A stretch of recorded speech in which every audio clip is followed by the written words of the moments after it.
Hey dudes, this is Susie Stokey.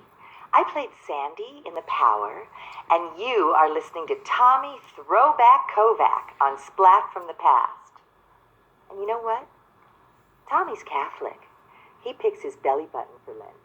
Hey dudes, welcome to Splat from the Past, the only 80s themed horror and sci-fi show where things could get totally radical.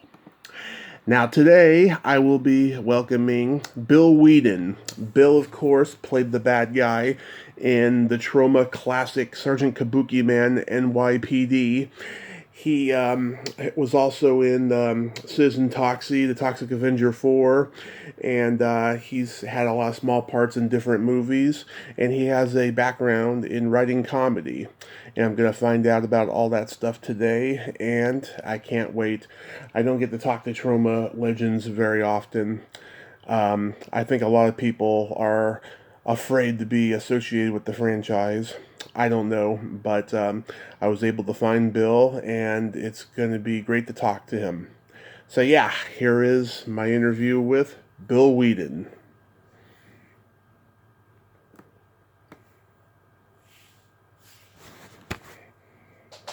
Tommy, is that you? Yes, it is, Bill. How are you today? I'm good.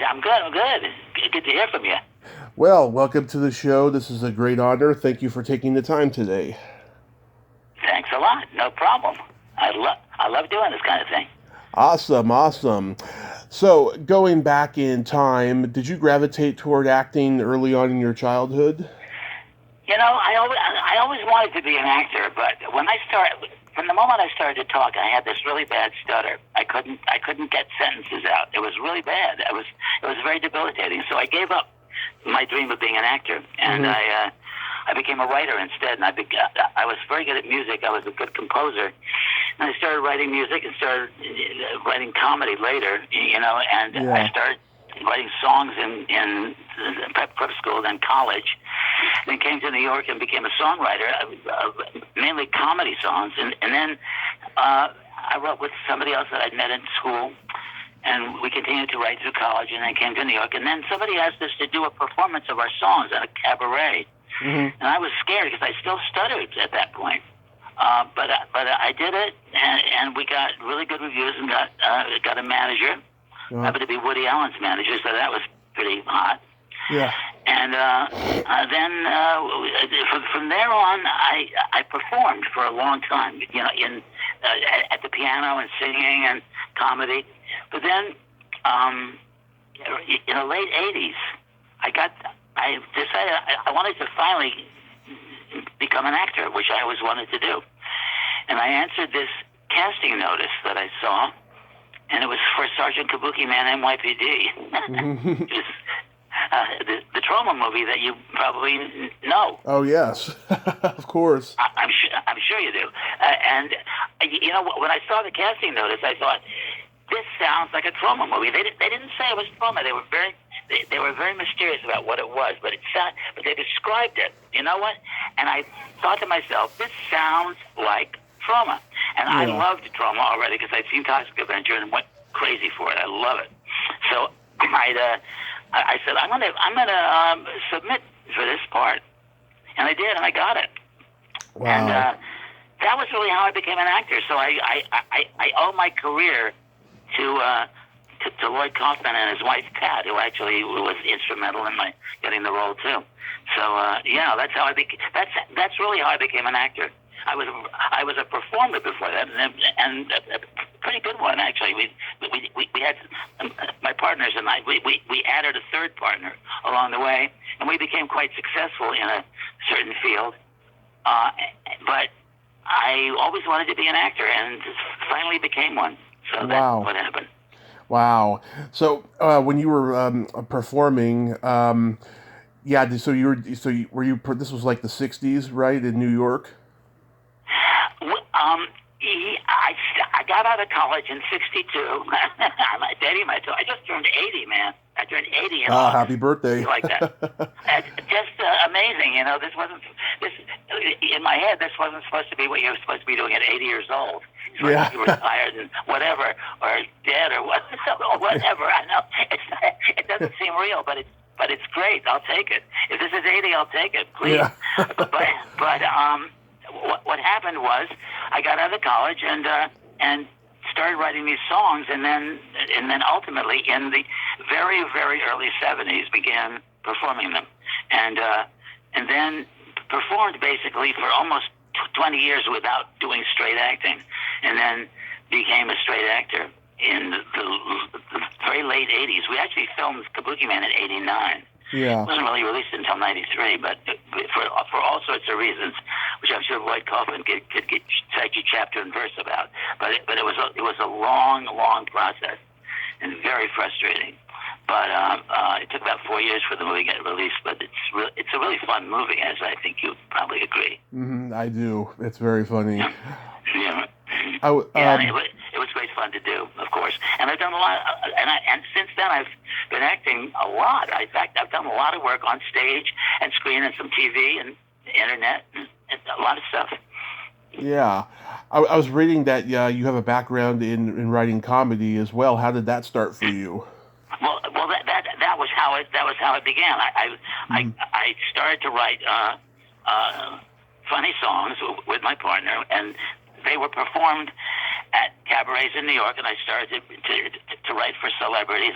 We wrote for Dick Shawn and Lily Tomlin and Carol Channing and a lot of Mira, a lot of other people, and then ultimately became performers ourselves. But my background was in comedy. Yeah, and I gravitate towards comic stuff still, even though I've done a lot of dramatic acting, but I'm my basic thing was comedy. Yeah. What was Dick Shawn like? Oh, Dick Shawn was a genius. He was great. The way he worked with Dick was very interesting. I don't know whether you know a guy named a singer-songwriter named Tom Lehrer. Have you ever heard Yes, of Lehrer? Tom Lehrer, yeah. He was one of my childhood idols. I just thought he wrote these hilarious songs and sang them. And I thought, boy, that's an amazing talent. So what happened was, my partner and I, my writing partner and I, this is a guy I met in prep school, and we went through college. His name is David Finkel. He and I were writing together, and we wrote these songs which were performed in nightclubs in New York. Now, in 1968, a guy called me who I'd never heard of. He was from Israel. His name is Don Almagor. He's quite a celebrity in Israel. He called me and said, would you be interested in doctoring, writing new songs for a show which is out of town starring Dick Shawn? I said, well, how did you get to me? He said, the only writer I know in the United States is Tom Lehrer, and I called him and asked him if he could do it. He said no, but he recommended you. Now, I have never met Tom Lehrer at this point, though he was my idol, one of my idols. I'd never met him, but he had seen our work, and he liked it so much that he recommended us for this job. And we went down to Baltimore where they were trying out the show, and we auditioned for Dick Shawn. And I know whether you've heard of Alan Sherman, Hello Mother, Yes. Hello Father. You ever hear that Yes. song? Yeah, all these guys influenced Weird Al Yankovic. I'm sorry, say that again? All these guys influenced Weird Al Yankovic, so I know who all these guys are. Oh, of course, yeah. So anyway, we auditioned for Dick Shawn, and we beat out Alan Sherman, which was pretty cool. Mm-hmm. So, Alan was up for the gig too, but we got it. So, and that's how I met Dick Shawn, and we wrote a couple of songs for Dick to do in the show. Now, the show was a flop. It was called I'm Solomon, and it was based on an Israeli musical called The King and the Cobbler, but it was called I'm Solomon, and it was not a good show. But as it turned out, the songs that we wrote got singled out for praise, and we got an agent out of it, and got a lot of other work. Oh, that's so cool. What about working with Lily Tomlin? Well, I got to know Lily very well. I haven't seen Lily for years now, but if she walked into the room now, you'd think we were the best. You'd think we saw each other every day. I mean, we are good friends, but we haven't seen each other in years. No, she's an amazing talent, as you no doubt know. Mm-hmm. She was amazing to work with. I worked a lot with her, and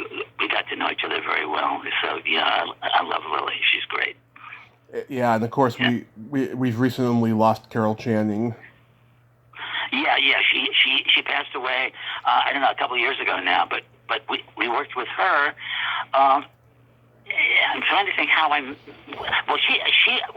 were hooked up with Carol by that agent that we got through the Dick Shawn connection, and we wrote some material for her, and in fact she sang one of our songs, and it's featured in a movie called Carol Channing.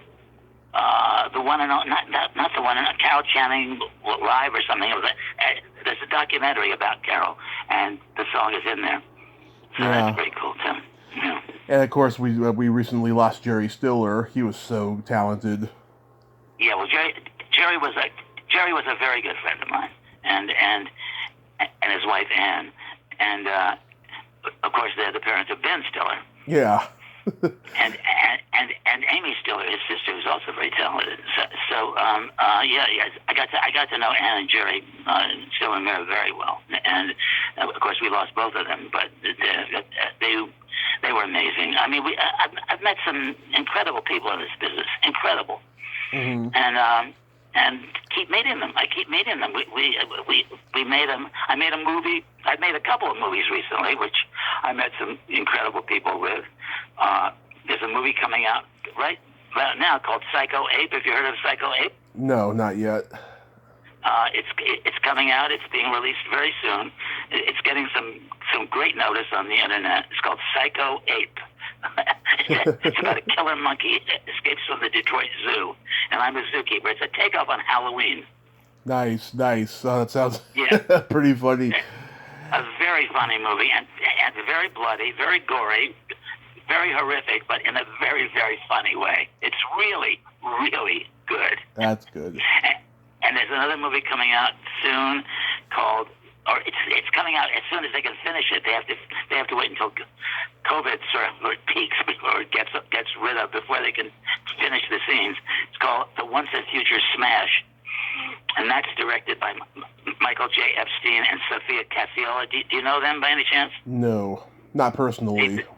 Yeah, well, I mean, do you know their work? They're award-winning independent horror filmmakers, and I made that with Michael St. Michael's, who's I know Michael. Greasy Strangler.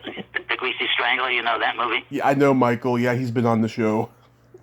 Yeah, well, he and I are the stars of that movie, and it was great working with Michael too. Nice. Yeah,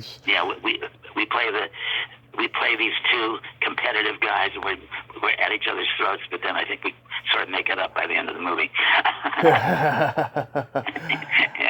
Now we know how inaccurate IMDb can be. Did you have an uncredited role in the Dustin Hoffman movie John and Mary? I sure did. I filmed for 4 nights, all night, at a singles bar called Maxwell's Plum, which was around we filmed it in 68, I think. It came out in 69. So I think we filmed it in 68. Or maybe 69. Have you ever seen it? Oh, yeah. I've seen every movie you could possibly imagine. Well, the funny thing about that movie, it's kind of... Do you like it? Because I think it's kind of boring. It's not one of his best. It's not one of either. No. And Mia Farrow are the stars of it. Right. It was directed by Peter Yates, who did Bullet, and it's very different from Bullet and not as good. Yeah. but I filmed for 4 nights, and the funny thing was I was an extra. That's why I was uncredited. I was an extra. Yeah. And I would say there were about 200 extras in that bar scene. And the first night of filming, they said, "Everybody to the south of Bill Weeden come in now. Everybody to the north of Bill Weeden come in later." I said, "What's that all about? Why are they using me as the equator here?" And it turned out what it was I was the only actor short enough not to dwarf Dustin Hoffman, so I was standing right next to him. So if you see the movie now, you'll see me, but you won't. But I look very different. I had black hair at the time. It started turning white when I was about 39, and now it's completely white. It's been completely white for many, many years. Yeah. But it was black at the time, and I was smoking and drinking at that point, and we got real beer every night, and I since then I stopped drinking, I stopped smoking, so I'm a saint now. But at that point, I was smoking and drinking like a furnace, and drinking like a fish, and it was wonderful. It was a fantastic experience. And Mia came up to me. We had long talks with Mia Farrow. It was fun. Nice. She was probably just coming off of the Sinatra marriage, right? She not only was coming off of the Sinatra marriage, but she told me the term TMI had not come into use at that point. Yeah. But there was TMI from Mia. She told me way more about the Sinatra marriage, than I wanted to know. Yeah, well, she gives TMI about everything, and sometimes it's not accurate from what I've been told. What Mia says, you mean? Yeah, about all the men she's been married to. Yeah. She'd also had. We were all getting a little. I would say stoned because somebody was smoking weed at that point, but we were all drinking a bit, and she was a little high too, so she told me a little bit more than she probably intended to. Yeah, that's what people do sometimes. Now, it was very funny. I've told that story a lot, though. Yeah. It was very interesting how much she let out of the bag. I bet. Now, fast forward 20 years to Sergeant Kabukiman in N.Y.P.D. When you found out about this movie, had you already known Lloyd Kaufman? I never met Lloyd Kaufman, but we both went to Yale, as it turned out, and we were just a couple of years apart. Mm-hmm. I think I'm about 2 or 3 years older than Lloyd, but we're basically contemporaries, and we both went to Yale. But I never met him. The closest I came to meeting him was I saw Toxic Avenger and loved it. So, of course, I got to know him quite well, and we worked together a few times since then, as a matter of fact. Oh, yeah. Yeah. It seems like... I was in... Go on. Oh, it seems like if you live in New York long enough, you eventually do know Lloyd. It seems that way, doesn't it? Yeah. Yeah. He does make his way around. Yeah. Do you know Lloyd at all? I haven't met him yet. No. Yeah, but he's a very, very nice fella, but quite the character. Mm-hmm.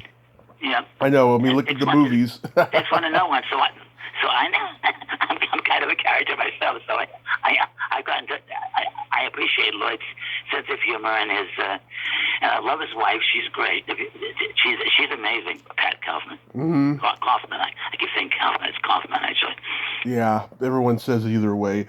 But Yeah. what did you think when you read the script? Of Kabukiman? Yeah. Oh God, what did I think?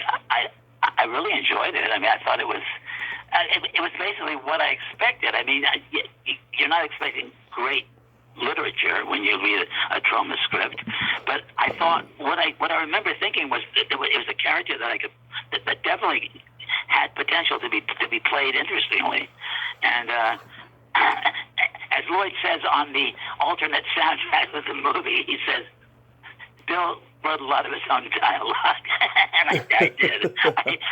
As a writer, I couldn't resist, restructuring some of the speeches and stuff like that. So I did, and I played it a little differently, I think, than the way it was written. I think it was written to be much more, arrogantly evil, like one of the Bond villains.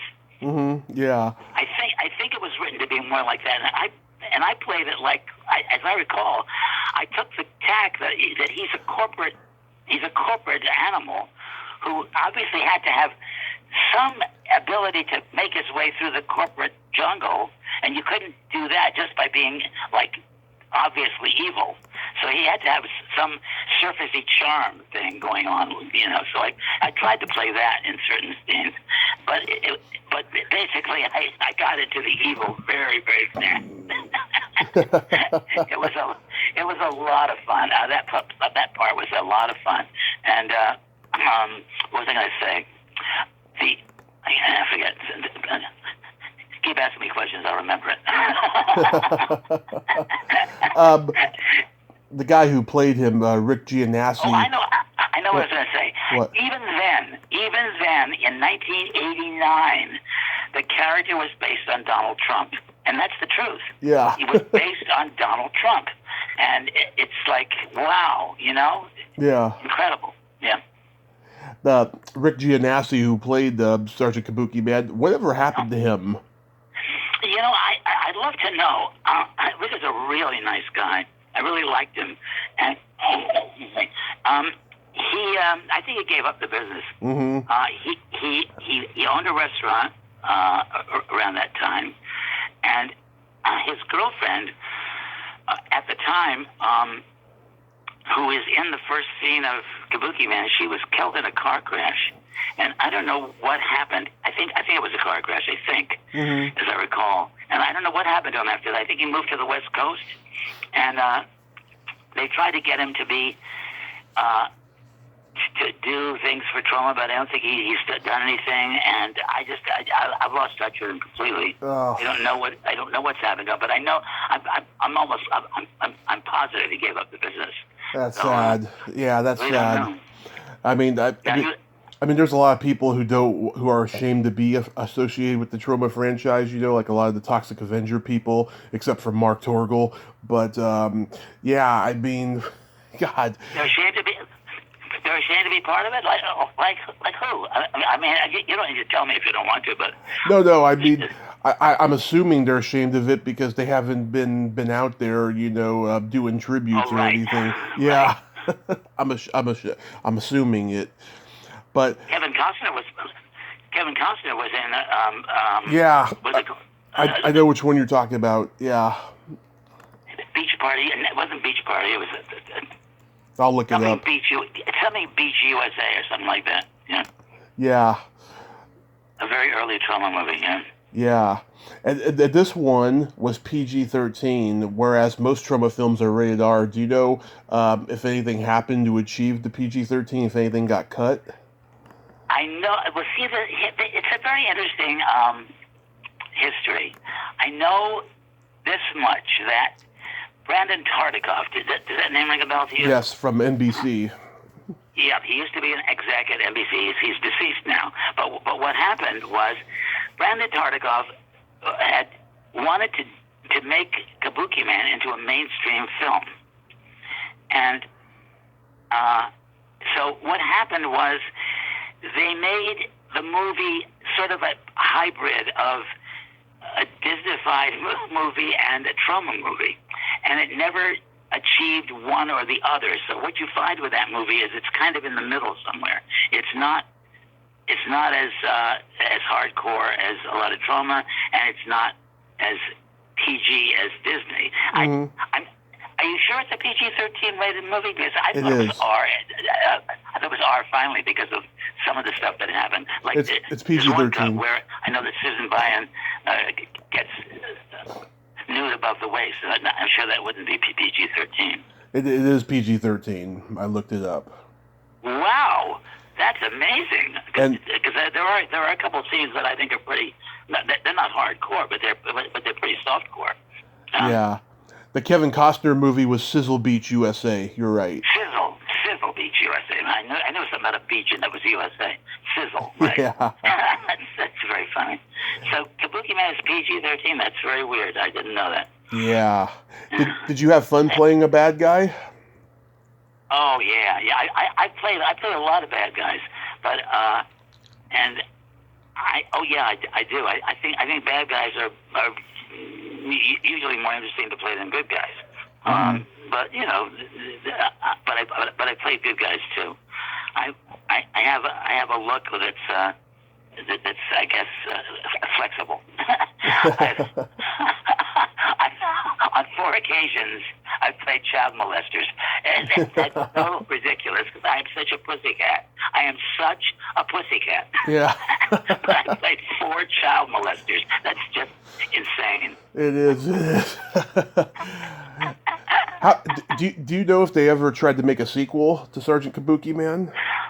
Well, as it happens, we're in the middle of talking about it now. there's a trailer that's been made by Doug Sackman. Do you know that name? No. Doug Sackman has been working with Lloyd for many, many years, and plays Kabukiman in all the in-person shows that they do. Oh, good. And he was the lead in a series called Kabukiman's Cocktail Hour or something like that. Mm-hmm. And they've done a lot of Kabukiman spin-off things. But now they're working on. We are working on a sequel called Kabukiman Returns, in which he comes back. He's lost his mojo. He's become a drunk, but now he's going to come back. And the evil one, because he's going to come back as the evil one, returns, and that's me. So I'll be returning as the evil one. Wow, that's so awesome. I can't wait. We filmed the pilot, we filmed the trailer about, almost a year ago now, and it's just being shown as part of, it was shown the other day, in fact, for the first time, I think. And Lloyd has to green light it, but then as soon as the coronavirus thing gets over and they get the actual script completely together, I think we're going to start shooting it. Awesome. I can't wait. Yeah, I can't either. I hope it happens because it hasn't been totally greenlighted yet, but it's looking very good. And Lloyd's been talking about it, so that's a good sign. That's good. Yeah. He was on a podcast or a videocast a couple weeks ago, and he said Bill Weeden's going to be involved in this Kabukiman spinoff. So that's the Kabukiman sequel. So I think I saw that too. I think that was Nasty Neil's show, Without Your Head. Yeah, absolutely. And we're going to be doing one about Psycho Ape in a couple of weeks, or next week or something like that too. Nice. So a couple of years after that, did you play an uncredited party animal in Carlito's Way? I did, and that's.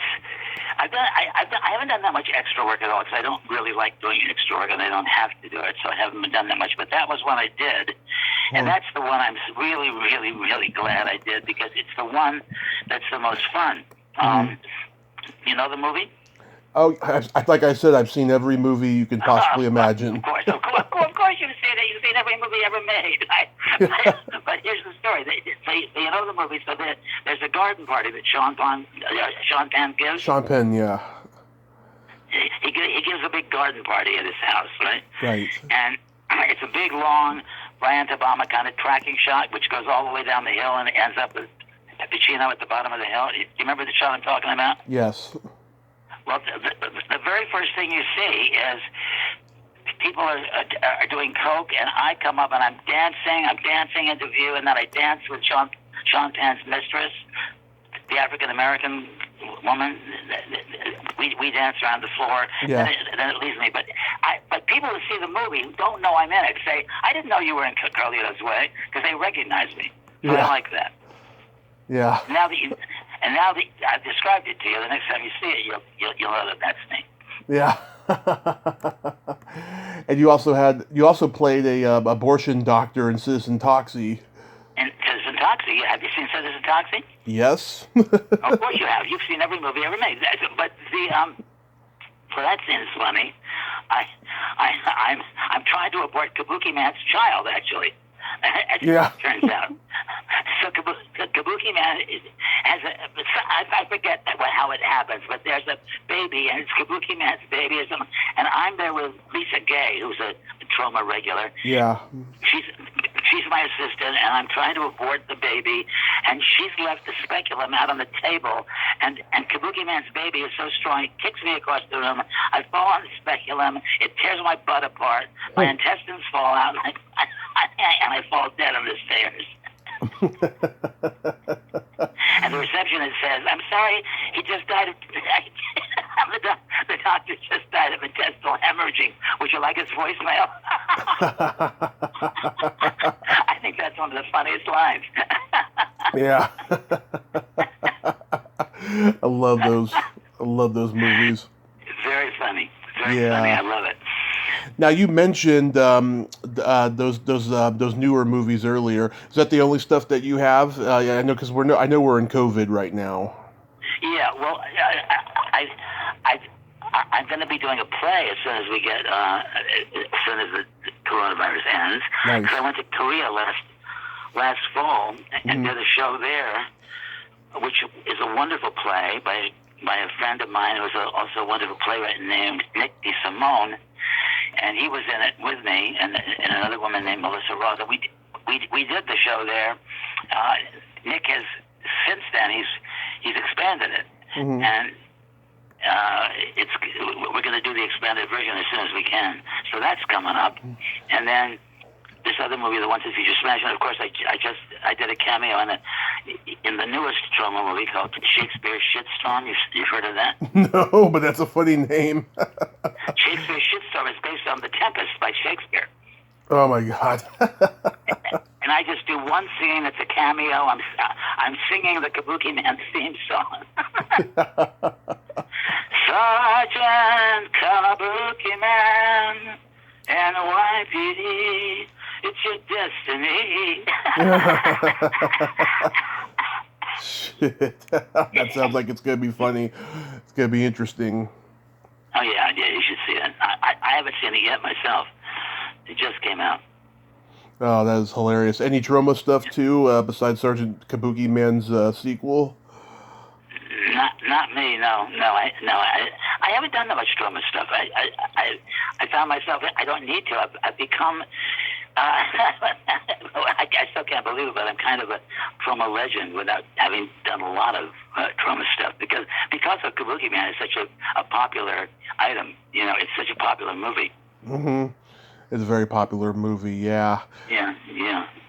Yeah. Oh my God. Did you ever think in your wildest dreams we would be caught up in this pandemic? Well, I don't think anybody did. It's surreal, man. It's surreal, and I'm lucky in a way because my wife and I have been doing audiobooks, recently, and you have to do them in the house. So we haven't had time to get bored. We've been doing that, and with this other stuff and publicizing all the other projects, I haven't had time to get bored. Oh, that's good. And recording audiobooks. Yeah, we live in an age now where you can be on a yacht in the Caribbean and do a voiceover somehow. Absolutely, yeah.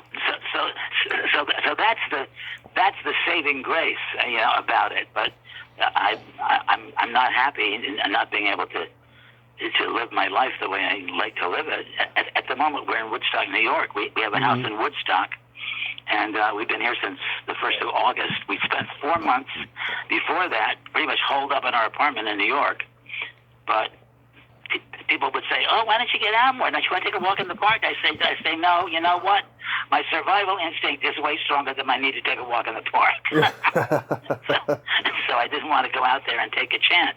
I've been very cautious with that stuff. Very cautious now. Yeah, I don't think I've done more crying in 1 year than I have this year. It's just it's a devastating year, but I think it will get better. I do.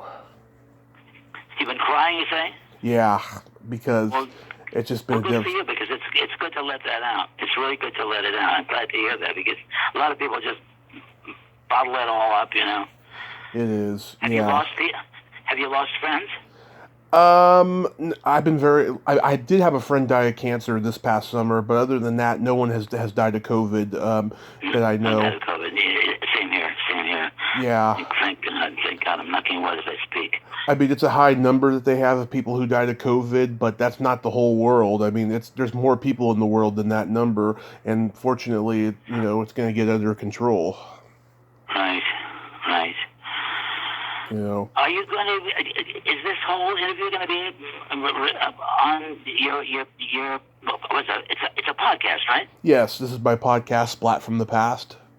Splat from the Past. Yeah. I know it's called Splat from the Past. It's a podcast, and this whole interview will be on it. Yes. How exciting!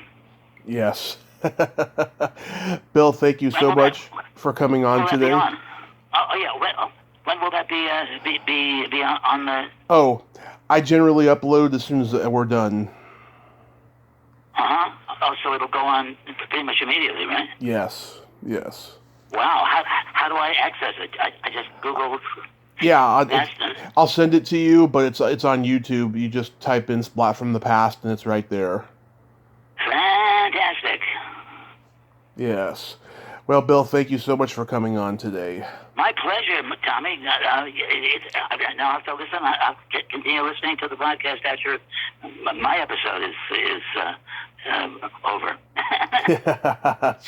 Stay Good luck safe. with everything, man. Yes, stay safe because we need you. And after all this craziness is over, you'll return to work and keep making us laugh and cry on the screen. You stay safe too, sir. For sure. Okay. Have a great day, Bill. Hang in there, man. I'll talk to you later. Okay. Bye. Bye-bye. Bye. Bye. Well, there you have it. Bill Weeden. Ain't he a cool dude? Oh, God, what a funny guy. Great stories. I liked him a lot. If you like this video, everyone, please subscribe to my YouTube channel. Add me as a friend on Facebook. Join my Tommy Kovac comedian page on Facebook. Follow me on Twitter and Instagram and all that fun stuff. Well, that's all the time we have this week on Splat from the Past. Until next time, this is Tommy Throwback Kovac saying, there's no shame in living in the past because the present sucks. Later, dudes!